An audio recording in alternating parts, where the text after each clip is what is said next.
Bonjour à chacun, 11e portion du cycle de lecture, portion Vaïgash, qui signifie « et il s'approcha », alors il s'approcha, vraiment dans le sens de faire un pas en avant. Et on a vraiment dans cette portion de texte une notion absolument capitale dans la parole de Dieu, qui est l'essence même de l'unité fraternelle. Donc comment finalement réunir des individus qui sont a priori pas semblables, avec toutes les rivalités possibles, les différences possibles, les réunir dans un seul groupe, un seul corps. C'est tout l'enjeu finalement de l'unité. C'est l'unité qu'il y a dans Dieu même, Père, Fils, Saint-Esprit.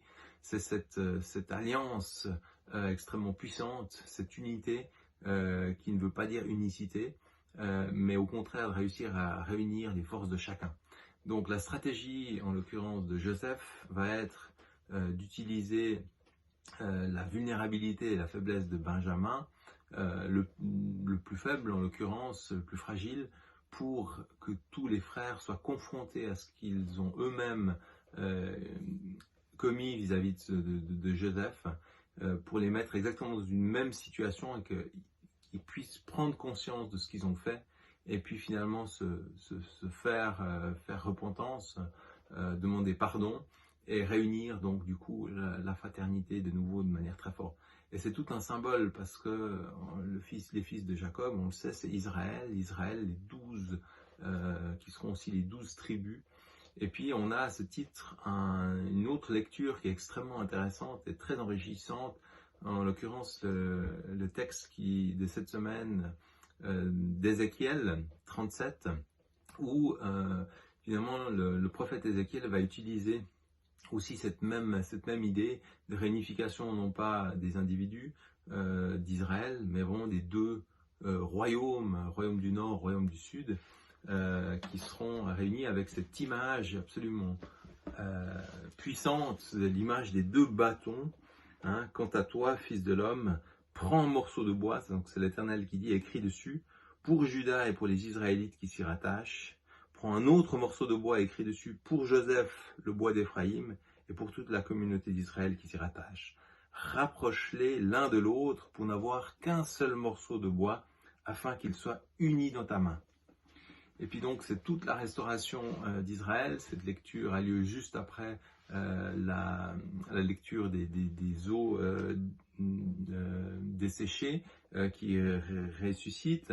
Et plus loin, donc la conclusion de ce chapitre, je conclurai avec eux une alliance de paix qui sera une alliance éternelle. Je les établirai, je les multiplierai. Je placerai pour toujours mon sanctuaire au milieu d'eux. Mon habitation sera parmi eux, je serai leur Dieu et ils seront mon peuple. Les nations reconnaîtront alors que je suis l'Éternel, celui qui considère Israël comme saint, lorsque mon sanctuaire sera pour toujours au milieu d'eux, avec sous l'égide donc du roi serviteur de la lignée de David. Donc on a cette alliance, cette greffe finalement de deux bois, parce que quand on met deux bois ensemble, c'est cette greffe végétale qui n'est pas simplement un alliage pur, classique où on essaie de réunir, ou bien une unicité végétale, mais au contraire on garde les caractéristiques de chacun pour faire quelque chose de plus fort. Et cette image de greffe est également l'image qu'utilise Paul pour dire à quel point nous, peuple des nations, chrétiens, des croyants des nations, nous sommes greffés sur l'olivier naturel qui est Israël, que cette greffe qui est contre nature est faite grâce à Jésus, Jésus qui est celui qui nous greffe et qui nous permet vraiment d'être unis.